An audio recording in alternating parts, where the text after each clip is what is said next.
Hello प्यारे बच्चों, कैसे हैं आप। मैं डॉक्टर सुशील आपका फिजिक्स में हेल्पी चैनल में तहे दिल से स्वागत करता हूं। आजकल हम कर रहे हैं क्लास 11th की केमिस्ट्री को, जिसके अंदर कर रहे हैं हम इसका चैप्टर नंबर 2 और हम इसकी थ्योरी को कंप्लीट कर चुके हैं और आजकल हम कर रहे हैं इसके एनसीईआरटी के प्रश्नावली के प्रश्नों को, और मुझे लगता है आपको अच्छे से समझ में आ रहे होंगे। तो पिछली क्लास में हमने इसके कुछ अंकित प्रश्नों को हल किया था, आज वहीं से आगे कंटिन्यू कर रहे हैं। तो फिर शुरू करते हैं। हमारा नेक्स्ट क्वेश्चन है क्वेश्चन नंबर 2.20 यानी कि 20वां प्रश्न इस प्रकार से है। इसके अनुसार 2.05 गुणा 10 की घात 7 मीटर प्रति सेकंड वेग से गति कर रहे किसी इलेक्ट्रॉन की तरंगदैर्घ्य क्या होगी। तो ज्ञात क्या करना है हमें, लैम्डा की वैल्यू को कैलकुलेट करना है। क्या दे दिया हमें, v की वैल्यू को दे दिया है, जिसका मान हमें दिया है 2.05 गुणा 10 की घात 7, 2.05 गुणा 10 की घात 7 मीटर पर सेकेंड। प्रश्न को एक बार दोबारा से पढ़ रहे हैं। 2.05 गुणा 10 की घात 7 मीटर प्रति सेकंड वेग से गति कर रहे इलेक्ट्रॉन का तरंगदैर्घ्य क्या होगा। देखिए शब्द आया इलेक्ट्रॉन का। तो अब आप सोचिए कि यहां इलेक्ट्रॉन की बात हो रही है, और इलेक्ट्रॉन क्या होता है, एक कण होता है, और जब उसकी तरंगदैर्घ्य पूछ रहे हैं तो सीधी सीधी बात है, यहां पर दे ब्रोगली की बात आ रही है, क्योंकि दे ब्रोगली ने यह कहा था कि द्रव्य कि दोनों प्रकृतियां होती हैं, एक कण प्रकृति भी होती है, पार्टिकल नेचर भी होता है, दूसरा वेव नेचर भी होता है, यानी कि तरंग प्रकृति भी होती है। तो यहां उसने उसका वेग दे दिया, यानी कि हम कह सकते हैं कि जो इलेक्ट्रॉन है उसकी कण प्रकृति बता दी। अब उससे जो तरंगदैर्घ्य उत्पन्न हो रही है उसका मान ज्ञात करना है। तो आप जानते हैं जो दे ब्रोगली के सूत्र होता है, लैम्डा इज इक्वल टू क्या होता है, h अपॉन पी, और p को हम क्या लिख लेते हैं, यानी कि h अपॉन m इंटू वी। तो हमें लैम्डा का मान निकालना है, h का मान कांस्टेंट होता है, v का मान दे दिया, और me क्या है, क्योंकि इसने इलेक्ट्रॉन की बात करी है। किसकी बात कर रहा है, कौन सा कण है, इलेक्ट्रॉन, और इलेक्ट्रॉन का द्रव्यमान क्या होता है 9.1 10 टू द पावर -31 kg, ये हमें पता होता है। तो इसको यहां पर रखेंगे तो लैम्डा निकल जाएगा। तो क्या आ जाएगा, lambda is equal to h का मान 6.626 multiply 10 to the power -34 joule second के बराबर होता है। m किसका द्रव्यमान, इलेक्ट्रॉन है तो इलेक्ट्रॉन का द्रव्यमान 9.1 10 to the power -31 kg। v वेग हमें दिया है 2.05 गुणा 10 की घात 7। तो इसे आप सॉल्व कीजिएगा तो आपका आंसर आएगा वो 3.55 गुणा 10 की घात -11 मीटर के बराबर होगा। इसका अर्थ है जब कोई इलेक्ट्रॉन इतने वेग से चलेगा तो उससे जो तरंगदैर्घ्य उत्पन्न होगी उसका मान जो होगा, उससे जो तरंग उत्पन्न होगी उसकी तरंगदैर्घ्य का मान 3.55 गुणा 10 की घात -11 मीटर होगा।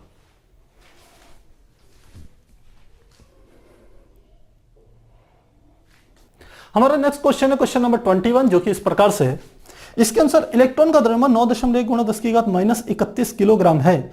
इसकी गतिज ऊर्जा 3.0 गुणा 10 की घात -25 जूल हो तो इसकी तरंगदैर्घ्य की गणना कीजिए। तो फिर से पिछले प्रश्न की तरह हमारे पास सेम ये आ रहा है कि इलेक्ट्रॉन का इन्होंने यहां पर क्या दे दिया, द्रव्यमान, उसकी गतिज ऊर्जा दे दी, और इसकी तरंगदैर्घ्य की गणना करनी है। फिर से दे ब्रोगली की बात आ रही है यहां पर। तो क्या क्या चीजें दी है हमारे को, ये एक तो दिया है इलेक्ट्रॉन का द्रव्यमान, यानी कि me हमें दे दिया है, जो कि हमें पता भी रहता है 9.1 10 टू द पावर -31 kg के बराबर होता है, ये हमें पता होता है। इलेक्ट्रॉन की गतिज ऊर्जा दे दी 3.0 गुणा 10 की घात -25 जूल। तो 3.0 गुणा 10 की घात -25 जूल, ये क्या दे दी है, काइनेटिक एनर्जी, यानी कि गतिज ऊर्जा। क्या ज्ञात करना है, हमें लैम्डा की वैल्यू ज्ञात करनी है। तो कैसे ज्ञात करेंगे, सीधी बात है, हम जानते हैं गतिज ऊर्जा का सूत्र होता है k बराबर 1/2 mv²। हमें तो v की वैल्यू पता चल जाए तो ये जो हमारा सूत्र होता है lambda is equal to h upon mv, इस वाले सूत्र में v की वैल्यू रखेंगे, h कांस्टेंट होता है तो लैम्डा का मान निकल जाएगा। तो हम क्या कर रहे हैं, सीधे यहां पर वैल्यू निकाल रहे हैं v की। तो क्या हो जाएगा, 2 की यहां गुणा कर देते हैं 2k, m को नीचे ले जाते हैं, क्या गया m किसके बराबर हो जाएगा, v² के। हमें तो v की वैल्यू चाहिए तो इसका मान क्या हो जाएगा, अंडर में आ जाएगा 2k/m। वैल्यूज पुट कर लेते हैं, यह आ गया 2 गुणा गतिज ऊर्जा k का मान हमें दिया है 3.0 गुणा 10 की घात -25, 3.0 गुणा 10 की घात -25 बटे m, यानी कि इलेक्ट्रॉन का द्रव्यमान हमें पता है 9.1 10 टू द पावर -31 kg। जब इसे कैलकुलेट करते हैं तो v की जो वैल्यू निकल के आएगी वो आ जाएगी 8.12 गुणा 10 की घात 2 मीटर पर सेकेंड। आप कैलकुलेट कीजिएगा, एग्जैक्ट इतना ही मान आपके पास आ जाएगा। तो v की वैल्यू हमारे पास आ गई। अब हमें इस वाले फार्मूले में मान रखना है, तो क्या आ जाएगा, सीधे lambda is equal to h upon mv। h का मान आप जानते हैं 6.626 10 to the power -34 joule second. आप जानते हैं कांस्टेंट है जिसे हम प्लांक कांस्टेंट कहते हैं। m इलेक्ट्रॉन की बात हो रही है तो इलेक्ट्रॉन का द्रव्यमान 9.1 10 to the power -31 kg। v यानी कि वेग, और वेग का मान हमने निकाल लिया है, ये हो गया 8.12 गुणा 10⁻²। जब इसे कैलकुलेट करते हैं तो जो लैम्डा का मान निकल के आता है वो था 8967 multiply 10 to the power -10 metre, और 10 टू द पावर -10 को हम लिख सकते हैं एंगस्ट्रॉम, तो 8967 एंगस्ट्रॉम। यह तरंग दैर्घ्य क्या होगी, उत्पन्न होगी किसकी, जो इलेक्ट्रॉन है जिसकी गतिज ऊर्जा इतनी है। इस प्रकार से इसे कैलकुलेट करेंगे।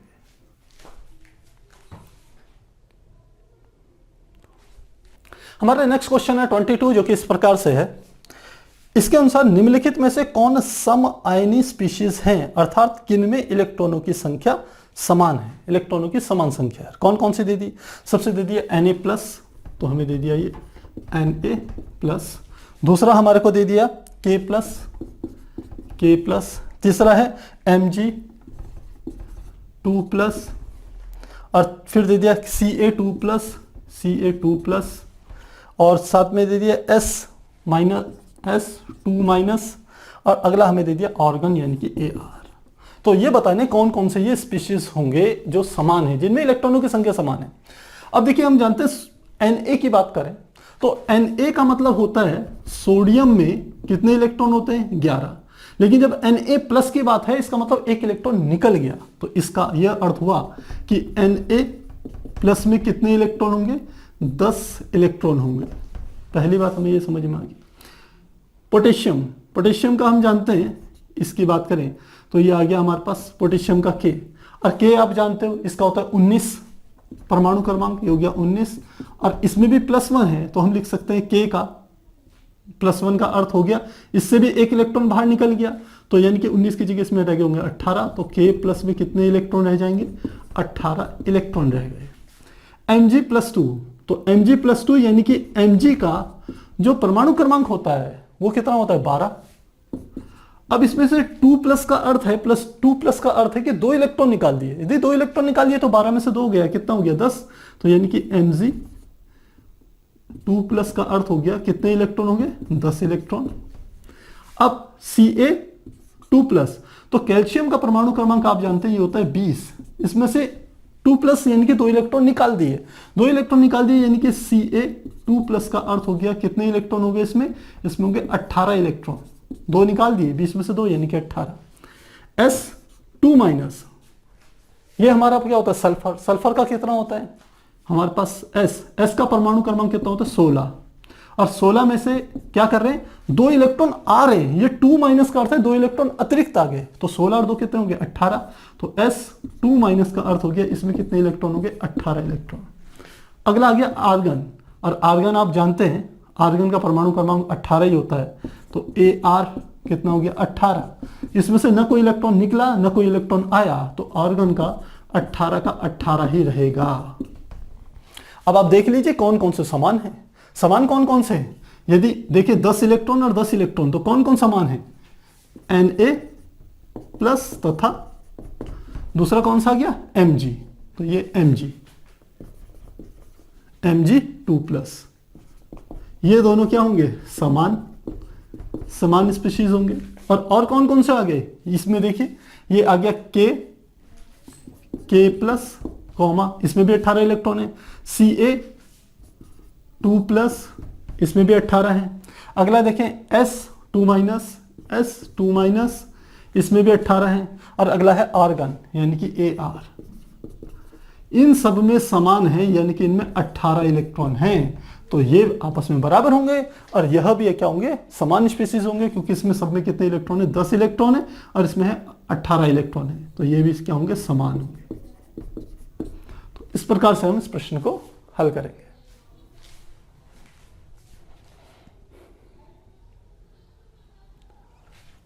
अगला प्रश्न है क्वेश्चन नंबर 23 जो कि इस प्रकार से है। इसके अनुसार इसके 3 पार्ट है, फर्स्ट सेकंड थर्ड। निम्नलिखित आयनों का इलेक्ट्रॉनिक विन्यास लिखिए। तो इसका फर्स्ट पार्ट है निम्नलिखित आयनों का इलेक्ट्रॉनिक विन्यास। सबसे पहले H-, दूसरा है Na+, फिर तीसरा है O2-, और अगला है F-। तो देखिए सबसे पहले इसमें हम देखते हैं कितने इलेक्ट्रॉन होंगे। तो इलेक्ट्रॉनों की जो संख्या होगी H में तो होती है एक, ये H माइनस है यानी कि इसमें एक अतिरिक्त इलेक्ट्रॉन है, तो कितने इलेक्ट्रॉन होंगे? 2। सोडियम में इलेक्ट्रॉन कितने होते हैं? 11 प्लस है तो यानी कि एक इलेक्ट्रॉन निकल गया, यानी कि कितने होंगे इलेक्ट्रॉन? 10। ऑक्सीजन में कितने इलेक्ट्रॉन होते हैं? ऑक्सीजन में होते हैं 8, ये 8 माइनस है यानी कि इसमें से 2 इलेक्ट्रॉन और आगे, इसमें 2 इलेक्ट्रॉन एक्स्ट्रा आगे, तो कितने हो गए इलेक्ट्रॉन? 10। फ्लोरीन में क्या होते हैं? 9 इलेक्ट्रॉन होते हैं यानी कि परमाणु क्रमांक 9 है, तो इसमें -1 है यानी कि एक एक्स्ट्रा इलेक्ट्रॉन आ गया, तो इसका परमाणु क्रमांक कितना होगा? 10। तो अब इलेक्ट्रॉनिक विन्यास सीधे लिखेंगे, क्या हो जाएगा? ये हो जाएगा 1s2, इसका क्या हो जाएगा? 1s2 2s2, कितने होंगे? 2 और 2 4, और साथ में आ जाएगा 2p6। सबके 10-10 हैं तो सेम हो जाएगा 1s2 2s2 2p6, इसका भी 1s2 2s2 2p6। तो ये हमारा फर्स्ट पार्ट ऐसे होगा। सेकंड पार्ट देखें, उन तत्वों की परमाणु संख्या बताइए जिनके सबसे बाहरी इलेक्ट्रॉनों को निम्नलिखित रूप से दर्शाया जाता है। सबसे बाहरी इलेक्ट्रॉनों को निम्नलिखित रूप से दर्शाया जाता है, तो क्या है? सेकंड पार्ट है हमारा। सेकंड पार्ट में फिर से इसने दे दिया 3s1, पहला फर्स्ट है क में 3s1, ख में देखें, ख में दिया है 2p3, और अगला हमारे को क्या दिया? 3p5, ग में दे दिया 3p5। और हमें बताना है क्या है? उन तत्वों की परमाणु संख्या बतानी है। देखिए परमाणु संख्या, तो 3s1 का अर्थ क्या हुआ? 3s1 कब आएगा? जब 1s2 2s2 2p6 और 3s1 ये लास्ट में हमारे को दे दिया, तो कितने को कुल मिला के कितने हमारे कह सकते हैं परमाणु क्रमांक हो गए? यानी कि इलेक्ट्रॉनों की संख्या 2 और 2 4, 6 4 10 और 1 11, यानी कि ये हमारे पास कितना हो गया? परमाणु क्रमांक हो गया इसका 11। और कौन सा होता है? हम जानते हैं ये होता है सोडियम। 2p3 में चले जाएं, 2p3 के लिए क्या होगा? पहले होगा 1s2, फिर 2s2, फिर होगा 2p3, तो 2 और 2 4, 4 और 3 7, तो 7 किसका होगा? यानी कि परमाणु क्रमांक आया इसका 7 आप जानते हैं, कार्बन का 6, नाइट्रोजन का 7, तो ये क्या हो गया? नाइट्रोजन हो गया। ये है 3p5। अब देखिए 3p5 कहाँ आएगा? यह आ जाएगा 1s2 2s2 2p6, फिर होगा 3s2, और यह है 3p5। इस तरीके से चलेंगे तो क्या हो जाएगा? 2 और 2 4, 6 और 4 10, 10 और 7 17, तो यानी कि ये किसका आ गया? क्लोरीन का आ गया, क्योंकि क्लोरीन के कितने होते हैं? हम जानते हैं क्लोरीन के होते हैं 17। तो ये हमारे हो गए। तो जो इसने पूछा था उन तत्वों के परमाणु क्रमांक बताइए, ये हम आपको बता चुके हैं। अगले देखिए थर्ड पार्ट है। थर्ड पार्ट में क्या कर रहा है? निम्नलिखित विन्यासों वाले परमाणुओं के नाम बताइए। तो क में क्या है? क में है He और साथ में है 2s1। ख में देखें ये दिया है Ne 3s2 3p3, Ne 3s2 3p3, और ग में क्या दे दिया हमें? ये दे दिया Ar 4s2 3d1, Ar 4s2 3d1। तो इनके हमारे को क्या करना है? निम्नलिखित विन्यासों वाले परमाणुओं के नाम बताने हैं, इसके नाम बताने हैं। इसको समझे, ये सबसे पहले He, इसका अर्थ है कि आगे का जो है वो पीछे वाले का जो भी हम कह सकते हैं इलेक्ट्रॉनिक विन्यास है उसके आगे की बात कर रहा है। तो हीलियम का इलेक्ट्रॉनिक विन्यास क्या होता है? ये होता है 1s2, और ये तो हीलियम का हो गया, इतने का ये हो गया, और साथ में क्या दीजिए 2s1। तो कितने इलेक्ट्रॉन होंगे? 2 और 1 3, तो 3 इलेक्ट्रॉन हैं, तो यानी कि क्या है? ये लिथियम है। इसमें आ जाए Ne नियॉन का क्या होता है? 10, तो यानी कि इसमें सीधे क्या हो गया? 1s2 2s2 2p6, ये हो गया नियॉन का 1s2 2s2 2p6, तो कितने हो गए? 6 और 4 10, 10 और साथ में क्या आ गया? 3s2 3p3, तो ये 10 और 2 12 और 3 15, और 15 किसका होता है? ये होता हमारा फास्फोरस का, यानी कि पी का कितना हो गया? 15। तो ये हमारे पास आ गया, पहले लिख लेते हैं 15, और फिर ये आ जाएगा फास्फोरस का पी का हो गया 15। अगला आ गया आर्गन। आर्गन के हम सीधे जानते हैं 18 होते हैं, यहीं पे लिख लेते हैं आर्गन के 18।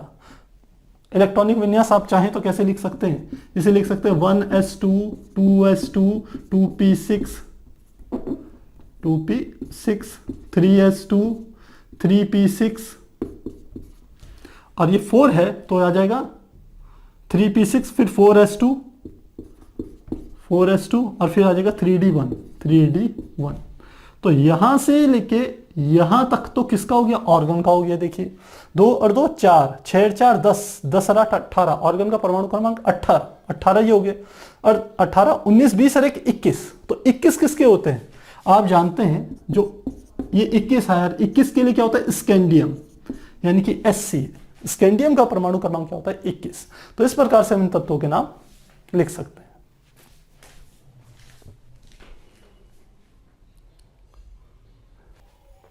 हमारा नेक्स्ट क्वेश्चन है क्वेश्चन नंबर 24, जो कि इस प्रकार से है। इसके अनुसार किस निम्नतम n मान द्वारा G का कक्षक अस्तित्व अनुमत होगा, यानी कि कह रहे हैं n का कौन सा मान होना चाहिए जिसके लिए G क्या हो, एग्जिस्ट करता हो। और G क्या है, ये एक उपकक्षक है। उपकक्षक हम जानते हैं उपकक्षक कौन कौन से होते हैं, एक होता है S, एक होता है P, फिर D, फिर F, और F के बाद यदि अगला हो तो वो क्या होगा G। अब आप सोचिए जो S कक्षक होता है वो, उसके लिए n बराबर 1 से शुरू होता है, P n बराबर 2 से होता है, D n बराबर 3 से होता है, F n बराबर 4 से शुरू होता है, तो G n बराबर कहां से शुरू होगा 5 से। इसका अर्थ है कि यदि हम चाहते हैं कि G उपकक्षक हो तो G उपकक्षक की जो शुरुआत होगी वो कहां से होगी, हमारे n का मान 5 होना चाहिए जब G कक्षक वहां पर उपस्थित होगा। n बराबर 5 से पहले G कक्षक उपस्थित नहीं होगा। आप जानते हैं ये शुरू होता है 1s से, ये शुरू होता है 2p से, ये शुरू होता है 3d से, ये शुरू होता है 4f से, तो ये शुरू होगा 5g से शुरुआत होगी। तो इस प्रकार से हम इसे कर सकते हैं।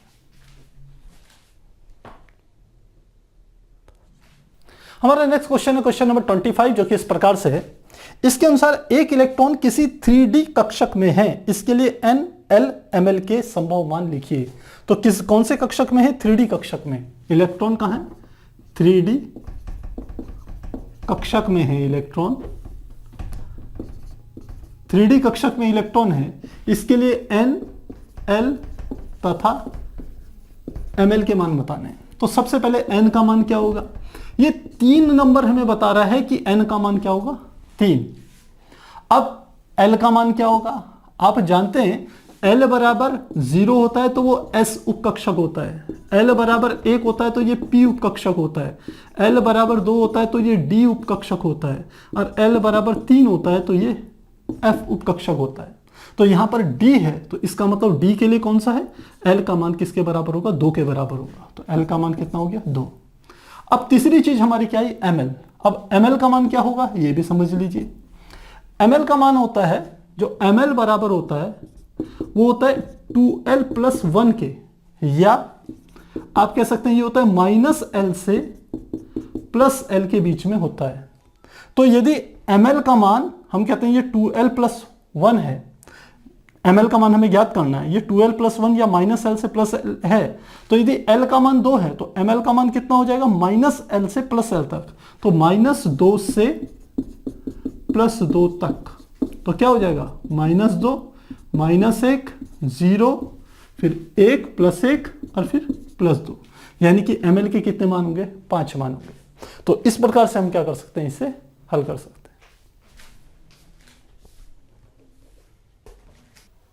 हमारा अगला प्रश्न है प्रश्न संख्या 26, जो कि इस प्रकार से है। इसके अनुसार किसी तत्व के परमाणु में 29 इलेक्ट्रॉन तथा 35 न्यूट्रॉन हैं। इसमें प्रोटॉनों की संख्या बताइए तथा इसका तत्व का इलेक्ट्रॉनिक विन्यास बताइए। तो तत्व में इलेक्ट्रॉन कितने दिए हैं, इलेक्ट्रॉन हमें दिए हैं 29, और साथ में हमें बताना है न्यूट्रॉन 35 है। न्यूट्रॉन कितने दिए हैं 35। तो हमें क्या क्या चीजें बतानी है, पहला प्रोटॉनों की संख्या, फर्स्ट प्रोटॉनों की संख्या, और सेकंड हमें बताना है इसका इलेक्ट्रॉनिक विन्यास, इलेक्ट्रॉनिक विन्यास, ये दो चीजें हमें क्या करनी है, ज्ञात करनी है। तो किस प्रकार से करेंगे, देखिए प्रोटॉनों की संख्या, यदि इलेक्ट्रॉन 29 होंगे तो आप जानते हैं जो इलेक्ट्रॉनों की संख्या होती है वह प्रोटॉनों की संख्या के बराबर होती है, और उसी को हम कहते हैं परमाणु संख्या, जो प्रोटॉनों की संख्या होती है। यदि इलेक्ट्रॉन 29 है तो प्रोटॉनों की संख्या भी कितनी होगी, 29 ही होगी, क्योंकि प्रोटॉनों की संख्या किसके बराबर होती है, इलेक्ट्रॉनों की संख्या के बराबर होती है यदि परमाणु उदासीन है। और यदि उदासीन न होता तो ये कुछ आयन के बारे में उसमें इंफॉर्मेशन हमें जरूर देता। तो प्रोटॉनों की संख्या तो हमें पता चल गई। अब क्या है, इलेक्ट्रॉनिक विन्यास हमें बताना है। इलेक्ट्रॉनिक विन्यास 29, परमाणु क्रमांक यदि 29 है तो इसका इलेक्ट्रॉनिक विन्यास आप जानते हैं, जो 29 परमाणु क्रमांक होता है वो हमारा किसका होता है, ये हमारा तत्व होता है कॉपर, इसका होता है 29। तो अब इसका इलेक्ट्रॉनिक विन्यास क्या होगा 29 का, आप जानते हैं इसे लिखते हैं पहले 1s2 2s2 2p6, यहां तक हमारा क्या हो जाता है नियोन का। फिर इससे आगे बढ़ते हैं 3s2 3p6, ये हमारा क्या हो जाता है ऑर्गन का। और ऑर्गन के बाद 3p6 के बाद 3d नहीं आता, आप जानते हैं, क्योंकि जो 3d होती है इसकी जो ऊर्जा होती है वो ज्यादा होती है और इससे कम ऊर्जा होती है 4s की ऊर्जा होती है। तो हमने आपको बताया था इलेक्ट्रॉनिक विन्यास में जो इलेक्ट्रॉन भरते हैं वो ऊर्जा स्तरों में इस प्रकार से भरते हैं कि सबसे पहले न्यूनतम ऊर्जा स्तर में भरते हैं इलेक्ट्रॉन, फिर उससे ज्यादा ऊर्जा स्तर में भरते हैं। तो 3d और 4d हमारे पास 4 उपकक्षक हैं, ये 3d और 4s 2 उपकक्षक हैं। तो इसमें यदि 4s की ऊर्जा कम है 3d की ज्यादा है तो पहले 4s में भरेंगे फिर 3d में भरेंगे। तो क्या आ जाएगा 4s2, तो कितने हो जाएंगे, देखिए 2 और 2 4 और 6 10, 10 और 8 18 और 2 20, और साथ में क्या हो जाएगा, साथ में 29 है तो लिख लेंगे 3d9। लेकिन यह हमने आपको बताया था जब थ्योरी पढ़ाई थी कि ये इलेक्ट्रॉनिक विन्यास गड़बड़ होता है, गलत होता है। क्यों होता है, क्योंकि यहां पर एक नियम आता है कि अर्धपूरित तथा पूर्णपूरित जो इलेक्ट्रॉनिक विन्यास होते हैं, जो कक्षक होते हैं, वो अधिक स्थायी होते हैं। अर्धपूरित तथा पूर्णपूरित कक्षक अधिक स्थायी होते हैं अपेक्षाकृत किसी दूसरी संभावना के। तो यहां पर क्या हो रहा है 4s2 तो पूरा भरा हुआ है, लेकिन ये 3d9 में d जो उपकक्षक है यह न तो पूरा भरा हुआ है न आधा भरा हुआ है। तो इसको अर्धपूरित तथा पूर्णपूरित कक्षक अधिक स्थायी होते हैं। इस तरह से यदि हम समझें तो यहां से एक इलेक्ट्रॉन जंप कर जाता है यहां पर, तो इसका इलेक्ट्रॉनिक विन्यास इस प्रकार से बनता है 1s2 2s2 2p6 3s2 3p6। अब ये यहां से एक इलेक्ट्रॉन इधर चली गया तो 4s1 और ये बनता है 3d10। तो ध्यान रखिएगा ये वाला क्या है गलत और ये वाला इलेक्ट्रॉनिक विन्यास क्या है सही। ये कॉपर का और क्रोमियम का, इन दोनों में यह अर्धपूरित तथा पूर्णपूरित कक्षक अधिक स्थायी होते हैं, यह नियम लगता है। तो इसलिए इन दोनों को आपको विशेष रूप से ध्यान रखना है। तो इलेक्ट्रॉनिक विन्यास इसका इस प्रकार से होगा। आप टोटल संख्या देख लीजिए 29 के बराबर होगी, 2 और 2 4 और 6 10 और 2 12 और 6 18, 18 और 1 19, 19 और 10 29। तो टोटल इलेक्ट्रॉनिक विन्यास किसका, ये 29 का है, जो कि कॉपर होता है।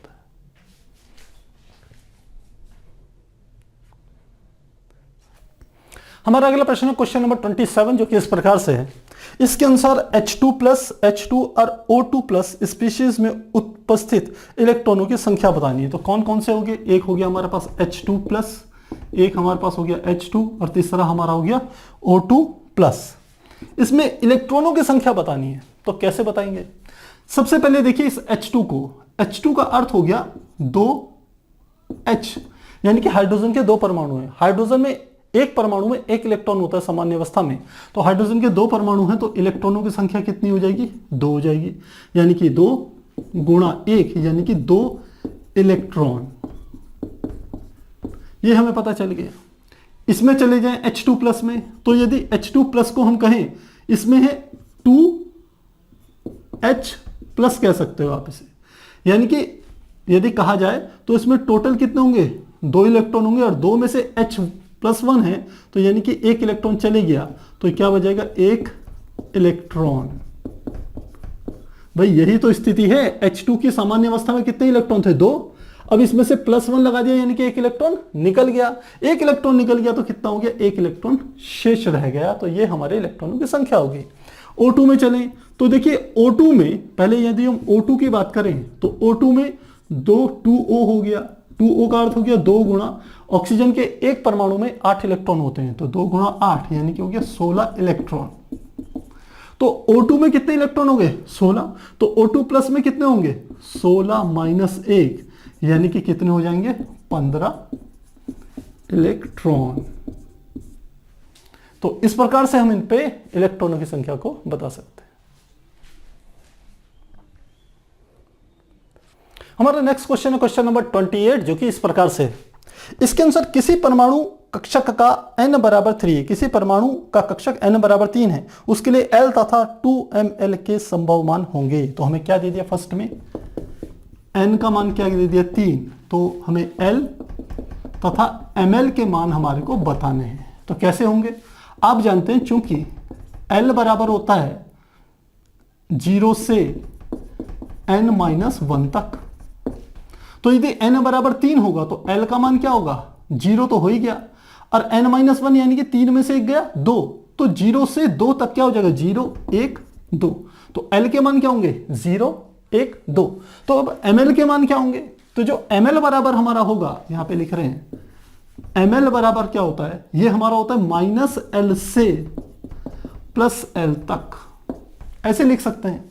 या ml की कुल संख्या 2L + 1 होती है, कुछ भी लिखिए एक ही बात है। तो ml बराबर यदि L का मान मैं क्या ले लूं, 0, L बराबर 0 के लिए ml बराबर क्या होगा, 0। L बराबर 1 के लिए ml बराबर क्या होगा, ml का मान होगा माइनस, क्योंकि 1 है तो -L से +L तक -1 0 +1। और तीसरा हमारा क्या आ जाएगा, L बराबर यहां आया 2, तो ml का मान क्या हो जाएगा, ये हो जाएगा हमारा -2 -1 0 +1 +2। तो n बराबर 3 के लिए L के मान ये होंगे और ml के मान ये सारे के सारे होंगे। अगला देखें सेकंड पार्ट क्या कह रहा है। सेकंड पार्ट में कह रहा है कि 3D कक्षक के इलेक्ट्रॉनों के लिए ml और L क्वांटम संख्याओं के मान बताइए। 3D कक्षक, 3D कक्षक के लिए ml तथा, तो क्या होगा, देखिए 3D कक्षक है तो इसका मतलब है 3D का अर्थ क्या हुआ, ये किसको प्रदर्शित कर रहा है, ये प्रदर्शित कर रहा है n बराबर 3 है, और ये D किसको प्रदर्शित कर रहा है, यानी कि L बराबर क्या है, S बराबर होता है 0। यदि L बराबर 0 हो, देखिए ये होता है मान, यहां पे लिख लेते हैं, L बराबर 0 हो तो ये होता है S उपकक्षक, L बराबर 1 हो तो ये होता है P, L बराबर 2 तो ये होता है D। तो यदि D है तो L का मान कितना हो गया, 2। तो n बराबर 3 है, L बराबर क्या है, 2। तो क्या हो जाएंगे, ml तथा L के मान क्या क्या होंगे, तो L का मान तो हो गया 2 और ml का मान कितना होगा, जब L बराबर 2 है तो ml बराबर क्या होगा, -2 से +2 तक। तो क्या हो जाएगा ये, -2 -1 0 +1 +2। तो इस प्रकार से कर लेंगे सेकंड पार्ट को।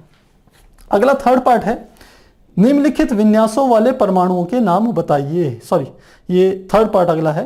निम्नलिखित में से कौन से कक्षक संभव हैं, 1p 2s 2p 3f। Third है, कौन कौन से दिए हैं, 1p 2s 1p, फिर दिया है 2s 1p 2s 2p 3f 2p, और फिर से क्या दे दिया 3f। कौन कौन से संभव है, तो देखिए 1p हो नहीं सकता, क्योंकि जो p कक्षक शुरू होता है वो शुरुआती उसकी दूसरे से होती है जब n का मान 2 हो। तो यहां n का मान कितना दे दिया, 1, जबकि p की शुरुआत n बराबर 2 से शुरू होती है, तो यह क्या हो सकता है, संभव नहीं है। अगला जाए 2s में, तो s 1 से शुरू होता है लास्ट तक चलता रहता है, तो ये क्या है, संभव है, बिल्कुल सही है। 2p, तो p की शुरुआत n बराबर 2 से ही होती है, बिल्कुल सही है, तो ये क्या आ जाएगा, 2p बिल्कुल सही है, हम कहते हैं ये सही है। और 3f, अब 3f संभव नहीं है, क्योंकि f की जो शुरुआत होती है f उपकक्षक की, उसकी शुरुआत ही 4 से शुरू होती है, यानी कि यह भी संभव नहीं है। यहां पर हम आपको बता देते हैं, जो s उपकक्षक होता है उसकी शुरुआत होती है हम कह सकते हैं n बराबर 1 से। p उपकक्षक की शुरुआत जो होती है वो n बराबर 2 से होती है। ऐसी एस पी डी की शुरुआत होती है n बराबर 3 से और f की शुरुआत होती है n बराबर 4 से। यानी कि इसको लिख सकते हैं 1s, ये होता है 2p, ये 3d और ये होता है 4f। तो इससे पहले के कक्षक संभव नहीं है, तो इसलिए ये 3f नहीं आएगा। चौथे कक्षक की f की शुरुआत ही चौथे कक्षक से होती है, तो ये गलत हो गया। इसी प्रकार ये 1p लिख रहा है जबकि p की शुरुआत ही 2 से होती है, तो यह भी क्या है, गलत है। तो इस प्रकार से इसे हल करेंगे।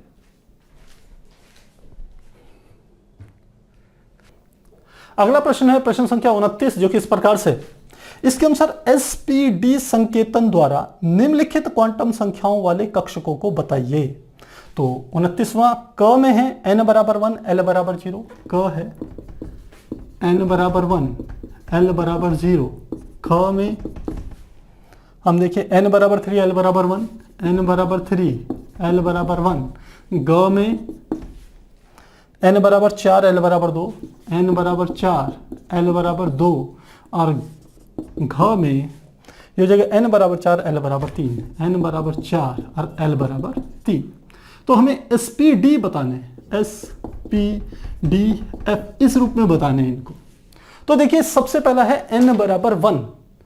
ध्यान आपको ये रखना है, जब l बराबर 0 होता है तो इसे s उपकक्षक कहते हैं। जब l बराबर 1 होता है तो ये p उपकक्षक होता है। जब l बराबर 2 होता है तो ये d उपकक्षक होता है। और जब l बराबर 3 होता है तो ये f उपकक्षक होता है।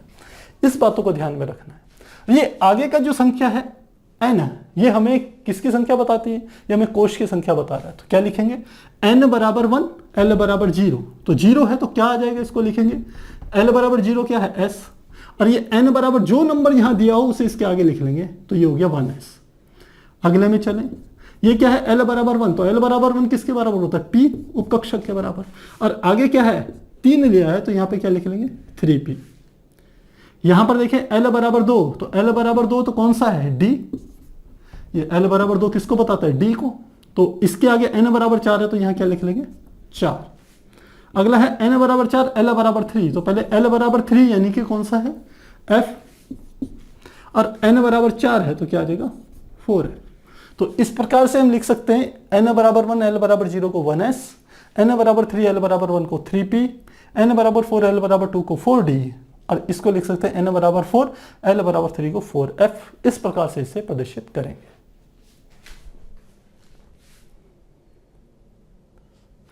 हमारा नेक्स्ट क्वेश्चन है क्वेश्चन नंबर 30, जो कि इस प्रकार से है। इसके अनुसार कारण देते हुए बताइए निम्नलिखित में से निम्नलिखित क्वांटम संख्या के कौन से मान संभव नहीं हैं। तो सबसे पहले लेते हैं क में क्या कर रहा है, देखिए हम यहां पर लिख रहे हैं जैसे इसने दिया है n l ml ms, तो यहां लिख लेते हैं n, यहां l, यहां ml, और यहां पे लिख लेते हैं ये ml है और ये है ms है।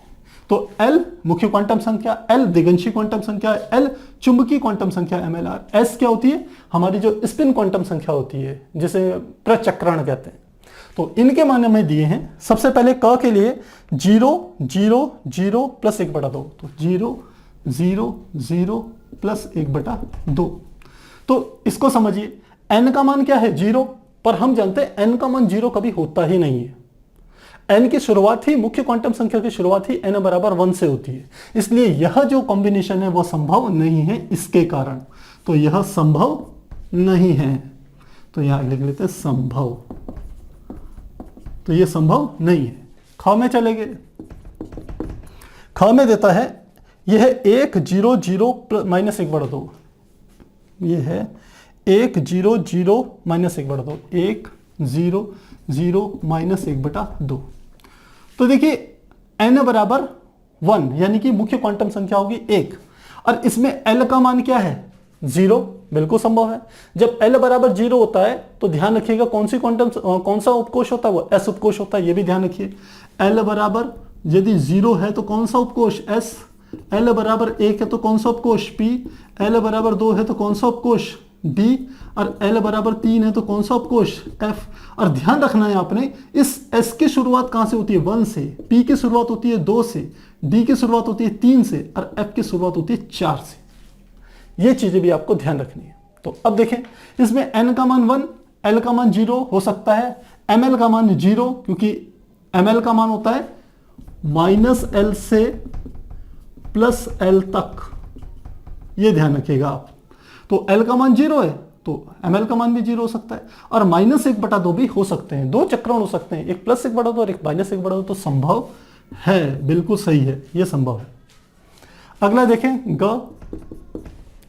ग में कह रहा है n बराबर 1, l बराबर 1, ml बराबर 0, n बराबर 1, l बराबर 1, ml बराबर 0, और अगला दे रहा है ms का मान +1/2, ms का मान +1/2। तो देखिए n का मान 1 है, बिल्कुल सही, l का मान 1 हो गया। अब l का मान क्या होता है? l का मान होता है 0 से n-1 तक होता है। तो यदि n का मान यदि 1 है तो l का मान क्या होगा? 0 से n-1, तो n-1, यानी कि n का मान यदि 1 है तो 1 में से 1 घटाएंगे, क्या आएगा? 0। तो l का मान कभी भी 1 नहीं हो सकता। मुझे लग रहा है ये बात समझ में आपको आ रही होगी। यहां पे मैं अलग से बता रहा हूं, चूंकि जो l बराबर होता है 0 से n-1 तक होता है। यदि n बराबर 1 है, n बराबर किसके? 1 के, तो l का मान क्या होगा? 0 से n-1, यानी कि 1-1 तक, 1-1 तक। तो 0 से 1-1 यानी कि 0, तो l का मान केवल क्या होगा? 1 ही होगा, 0, यानी कि 1 नहीं हो सकता। यहां 1 है तो ये क्या हो गया? गलत हो गया, संभव नहीं है। अब अगला खंड देखें, घ में हमने कहा n बराबर 2, l बराबर 1, n बराबर 2, l बराबर 1, l बराबर 1, ml बराबर 0, ml बराबर 0, और ms बराबर है -1/2, -1/2। अब देखिए n का मान क्या हो गया? 2, तो l का मान 1 हो सकता है। क्यों हो सकता है? 0 से n-1 तक है, तो 0 और n-1, यानी कि ये n का मान 2 है, तो 2 में से 1 गया 1, तो l का मान 1 हो सकता है। और l का मान यदि 1 है तो ml का मान क्या होता है? -l से +l तक, तो यानी कि -1, 0, +1, ml के मान क्या क्या हो जाएंगे? -1, 0, +1, तीनों मान हो सकते हैं। तो ये 0 है, ये भी संभव है। तो ms का मान -1/2 भी हो सकता है, +1/2 भी हो सकता है, दोनों में से कुछ भी हो सकता है। तो ये क्या है? सही है, बिल्कुल ये संभव है। घ के बाद ड़ में देखें, ये n बराबर 3, l बराबर 3, n बराबर 3, l बराबर 3, और ml बराबर -3, ml बराबर ये हो गया -3, और ms का मान +1/2। फिर से आ जाइए, ये n का मान 3 है तो l का मान 0 से n-1 तक, तो 0 से 3 में से 1 गया 2 तक, तो कौन कौन से हो जाएंगे? यानी कि 0, 1, 2, तीनों मान होंगे, पहली बार।